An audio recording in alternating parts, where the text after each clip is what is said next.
സൗന്ദര്യം എന്ന് പറയുന്നതിന്റെ അടിസ്ഥാനം എന്താ നിങ്ങൾക്ക് പറയാൻ പറ്റും? നിങ്ങൾക്ക് നിങ്ങളെ ലൈഫിൽ വെച്ചിട്ട് നമുക്കിപ്പം പൊതുവെ ഇങ്ങനെ പബ്ലിക്കായിട്ട് പറയുമ്പോൾ നമുക്ക് ഫിലിം നടിയോ നടനോ ഇങ്ങനെയൊക്കെയല്ലേ പറയാൻ പറ്റുള്ളൂ. ഇതിൽ ഏറ്റവും ഭംഗിയുള്ളവരാരാണോ ഭംഗിയില്ലാത്തവരാണോ നിങ്ങൾക്ക് ആർക്കെങ്കിലും പറയാൻ പറ്റുമോ? ലൈഫിൽ ഭംഗി ആ വ്യക്തി ഭംഗിയുണ്ട് ഈ വ്യക്തി ഭംഗിയില്ല എന്നൊക്കെ തീരുമാനിക്കുന്നത് കളറോ ഹെയറോ അല്ലെങ്കിൽ അവര് കണ്ണോ മൂക്കോ എന്തെങ്കിലും ആണോ? നമുക്ക് അങ്ങനെ ആർക്കെങ്കിലും അങ്ങനെ ഡിഫൈൻ ചെയ്ത് പറയാൻ പറ്റുമോ ഇന്ന ഒരു കാര്യമാണ് ഒരാളുടെ സൗന്ദര്യത്തിനെ കൂട്ടുന്നത് എന്നുള്ളത്? അല്ല, ഓരോരുത്തരുടെയും കാഴ്ചപ്പാടാണല്ലേ. ലൈഫിൽ പലപ്പോഴും നമ്മൾ എല്ലാവരും സ്റ്റക്കായി പോണത് നമ്മൾ പലപ്പോഴും പല കാര്യങ്ങളിലേക്കും മുന്നോട്ട് പോകാതിരിക്കുക, ഞാൻ കുഞ്ഞിയാണ്, ഞാൻ നീളില്ല, അല്ലെങ്കിൽ ഞാൻ സൗന്ദര്യമില്ല, എനിക്ക് കളറില്ല, ഇങ്ങനെയൊക്കെ പറഞ്ഞ് ഒരുപാട് പേര് ഇൻസെക്യൂർ ആവുന്ന ഞാൻ കണ്ടിട്ടുണ്ട്.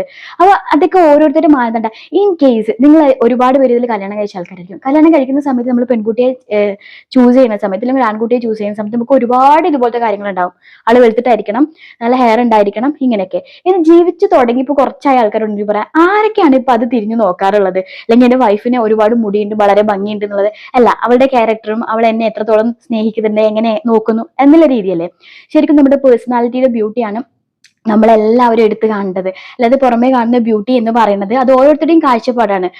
ഇപ്പം എനിക്കിത് പറയാനുള്ളത് നിങ്ങളുടെ കാഴ്ചപ്പാട് മാറ്റണേ എന്നുള്ളതല്ല. സ്വന്തമായി ഇരുന്ന് ഇൻസെക്യൂർ ആയിട്ട് ഫീൽ ചെയ്യുന്ന ആൾക്കാരുണ്ട്. അയ്യോ എന്നെ കൊള്ളില്ല, എന്നെ കാണാൻ കൊള്ളില്ല എന്നുള്ള ഭയങ്കരമായിട്ട് ഒരു കോംപ്ലക്സോടെ നടക്കുന്ന ഒരുപാട് കുട്ടികളുണ്ട്. അവരോട് പറയാനുള്ളത് ഓരോരുത്തരുടെയും കാഴ്ചപ്പാടാണ് സൗന്ദര്യം എന്നുള്ളത്. മറ്റുള്ളവരെ നിങ്ങൾ നോക്കി ബുള്ളി ചെയ്യുന്നുണ്ടോ? ചെയ്തോട്ടെ, അത് അവരുടെ കാഴ്ചപ്പാടാണ്. നിങ്ങൾ നിങ്ങളുടെ ഉള്ളിൽ കോൺഫിഡൻസോടുകൂടി ഇരിക്കാം. നിങ്ങളുടെ ഓരോ കാര്യങ്ങളും, അല്ലെങ്കിൽ നിങ്ങളുടെ കണ്ണായാലും നിങ്ങളുടെ മൂക്കായാലും നിങ്ങളുടെ സൗന്ദര്യമായാലും നിങ്ങളുടെ നിറമായാലും നിങ്ങളുടെ ഹെയർ ആയാലും അത് നിങ്ങൾക്ക് ബ്യൂട്ടി ആണ്, അത് നിങ്ങളുടെ ബ്യൂട്ടി ആണെന്ന് മനസ്സിലാക്കാൻ വേണ്ടിയിട്ട് തീരുമാനം എടുക്കുക. അത് ആ സമയത്ത് മറ്റുള്ളവർ എത്ര ബുള്ളി ചെയ്താലും നമുക്കൊരു പ്രോബ്ലം ഉണ്ടാവില്ല. കാഴ്ചപ്പാട് നമുക്ക് മറ്റുള്ളവരുടെ കാഴ്ചപ്പാട് ഒരിക്കലും മാറ്റാൻ പറ്റില്ല, പക്ഷെ നമുക്ക് നമ്മുടെ ഉള്ളിലെ ചിന്തകളെ മാറ്റിയെടുക്കാൻ പറ്റുമല്ലോ.